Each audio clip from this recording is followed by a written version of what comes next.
selamat malam semuanya. Baik, perkenalkan nama saya Siti Khairunisa dengan NIM F027123101. Di sini saya akan membuat video mengenai tutorial pengaturan sistem pada SLIM 9, yang mana untuk memenuhi tugas mata kuliah otomasi perpustakaan. Oke, langsung saja kita ke videonya. Baik, yang pertama pastinya kita sudah membuka Open Source Library Management System. Nah, di sini kita klik sebagai admin. Nah, tampilnya akan seperti ini. Itu kita sudah masuk ke dalam home-nya. Nah, di sini kita lanjut ke sistem. Nah, di sistem ini kita tuliskan di SLIM versionnya, yang pertama itu dari library name. Nah, library name ini kita isikan sesuai tempat kita bekerja. Di sini saya mengambil perpustakaan Universitas Tanjung Pura. Nah, di library subname ini kita masukkan Open Source Library Management System. Nah, di sini juga ada logo image. Di sini kita bisa masukkan logo sesuai tempat bekerja kita, seperti perpustakaan Universitas Tanjung Pura. Nah, di sini ada default. Nah, ini kita bisa pilih mau menggunakan bahasa apa. Di sini misalkan bahasa Indonesia. Nah, lanjut kita bisa ubah hasil tampilan pencarian koleksi sesuai diinginkan. Di sini saya 10. Lanjut beri tanda centang pada tampilan judul terpilih di laman OPEC jika menginginkan. Nah, di sini juga cetak bukti sirkulasi, pilih don't print. Nah, lanjut untuk mengubah manual tanggal peminjaman dari jatuh tempo menjadi enable. Lanjut ke di sini menyesuaikan saja. Jika sudah, itu kita save setting. Oke, selanjutnya kita ke step pengaturan UCS. Nah, ini kita klik yang bagian sebelah kirinya, lalu kita aktifkan UCS-nya. Diaktifkan UCS ini kita klik disable atau tidak mungkin, otomatis hapus cantuman dimungkinkan atau enable.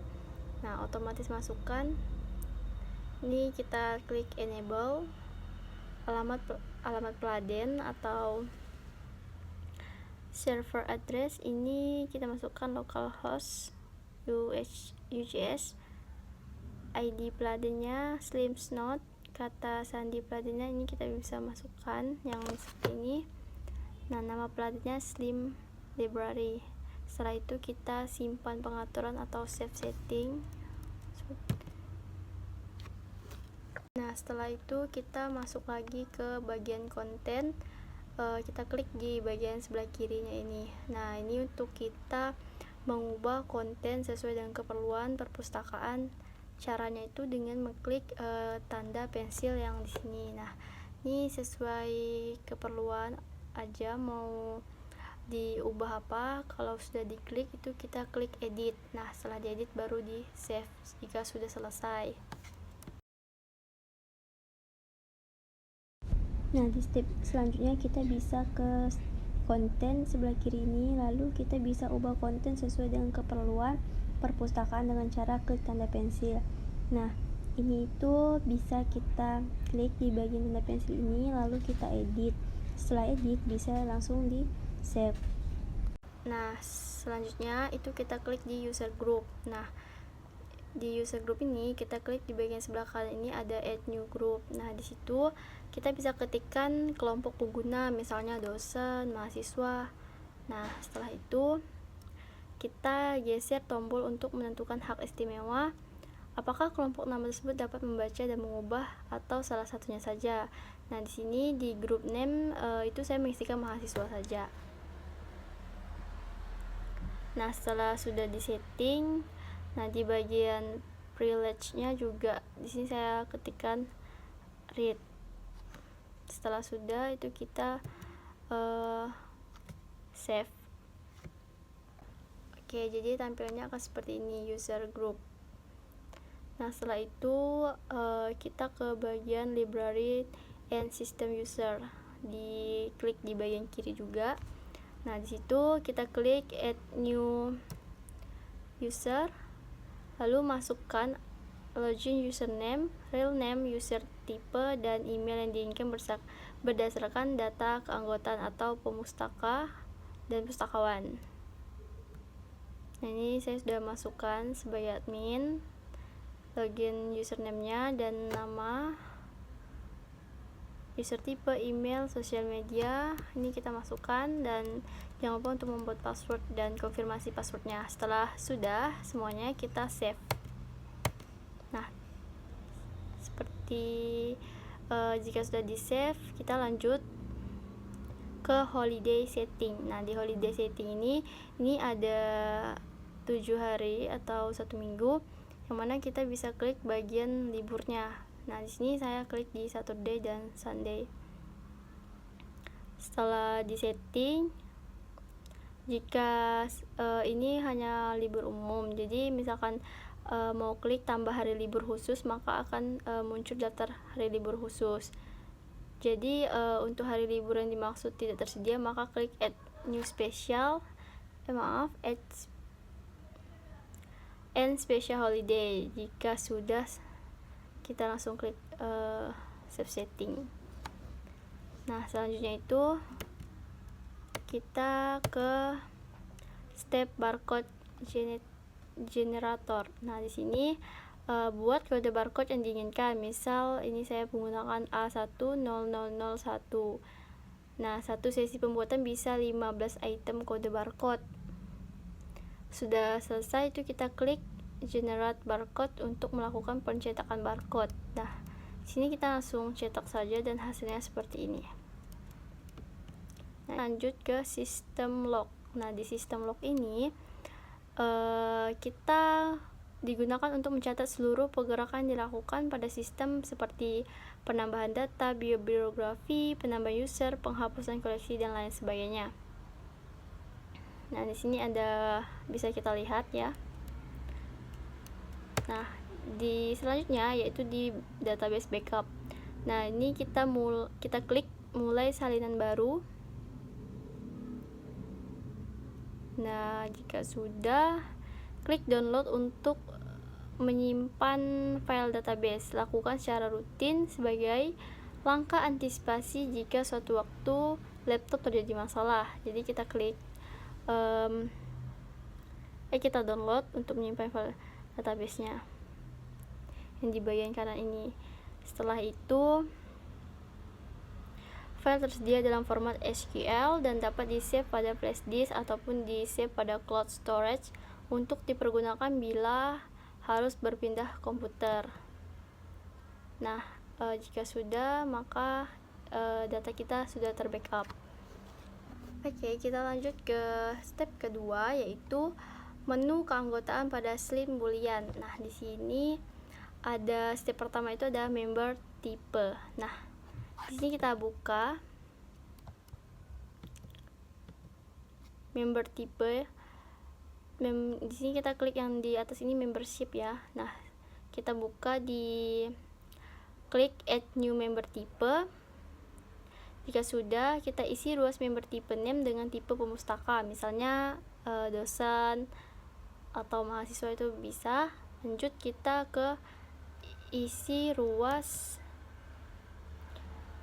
member type name dengan tipe pemustaka. Nah, lalu kita isi loan limit dengan batasan jumlah yang diizinkan untuk pinjam oleh tipe tersebut, misal 5 eksemplar.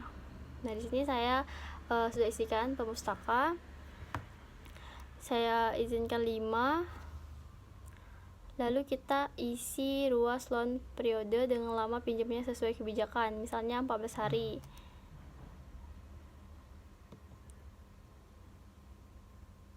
Nah, di sini kita juga sesuaikan aja ngisinya.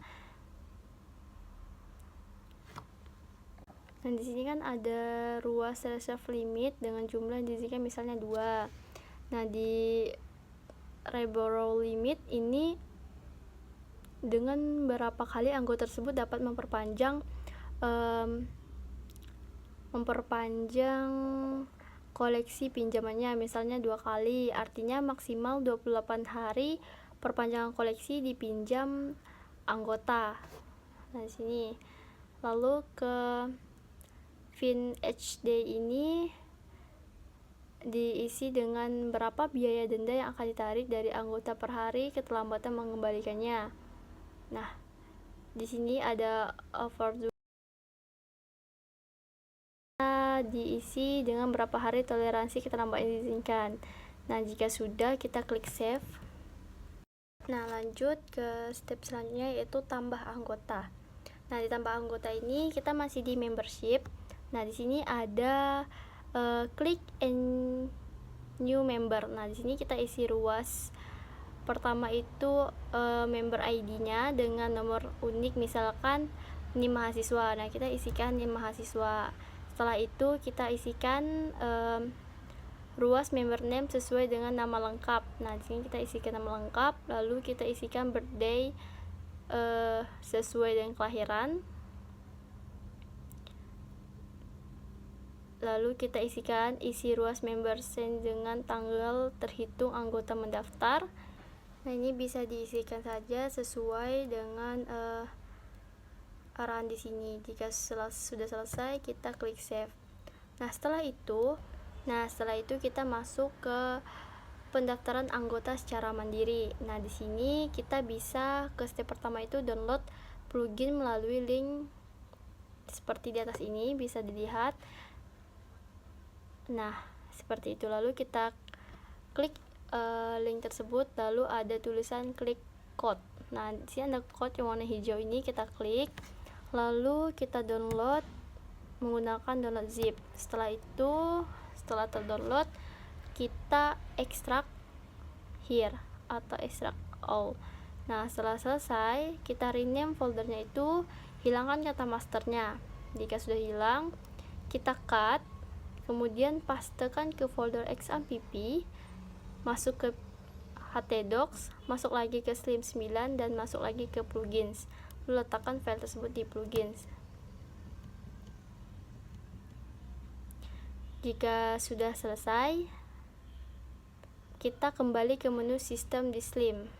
Nah, untuk mengaktifkan plugin yang sudah dipasang ini seperti link di atas ini ya, kita masuk lagi. Nah, setelah itu klik plugins yang ada di bagian sebelah kiri ini. Lanjut, kita pastikan semua tombol aktif enable. Nah, di sini kita aktifkan dulu semuanya menjadi enable. Setelah itu kembali ke menu membership pada Slim.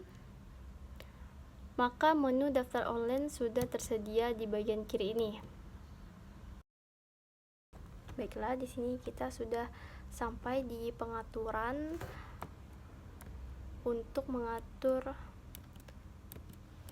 pendaftaran online. Nah, namun ketika mau diatur, ketika kita klik di daftar online ini malah keluarnya tidak ada skema. Jadi kita disuruh untuk buat skema. Nah, ketika kita sudah membuat skemanya, namun itu tidak bisa disimpan. Jadi saya sudah coba untuk mengcoding ulang dari pluginsnya, namun hasilnya tetap tidak bisa sama atau keluar untuk aturan formulirnya. Nah, setelah itu masih saya usahakan untuk diatur di bagian pluginsnya, namun keluarnya malah di internal server error, berkali-kali keluar, selalu error. Nah, sampai dimana saya ngodingnya di bagian pluginsnya saya hapus, sudah dihapus, lanjut di download ulang, dimulai dari awal, namun hasilnya cuman sampai di formulir keanggotaan ruang baca Epic Unteni sudah mirip, sudah sama, namun bedanya di tidak ada opsional ya atau tidaknya. Jadi di sini saya juga sudah coba memasukkan secara manual ya tidaknya, namun ketika mau di save atau lanjut itu tidak bisa dan dia masih nge-stuck di sini. Nah, itu saja mungkin yang bisa saya tutorialkan mengenai Slim 9 ini. Saya minta maaf tidak bisa lanjutkan hingga ke cetak kartu anggotanya, karena sudah diusahakan berkali-kali di laptop saya masih error dan masih ngestak cuman sampai di sini, tidak bisa diisi secara manual maupun sudah diganti codingannya dan sudah coba untuk download ulang pluginsnya masih tetap tidak bisa lanjut. Sebelumnya terima kasih. Baiklah, sekian saja tutorial saya mengenai Slim 9 ini. Saya mohon maaf atas kekurangan dari step untuk lanjut ke pembuatan kartu anggotanya, dikarenakan Slim saya ngestak di formulir keanggotaan dan tidak bisa lanjut, selalu error. Terima kasih sebelumnya. Assalamualaikum warahmatullahi wabarakatuh.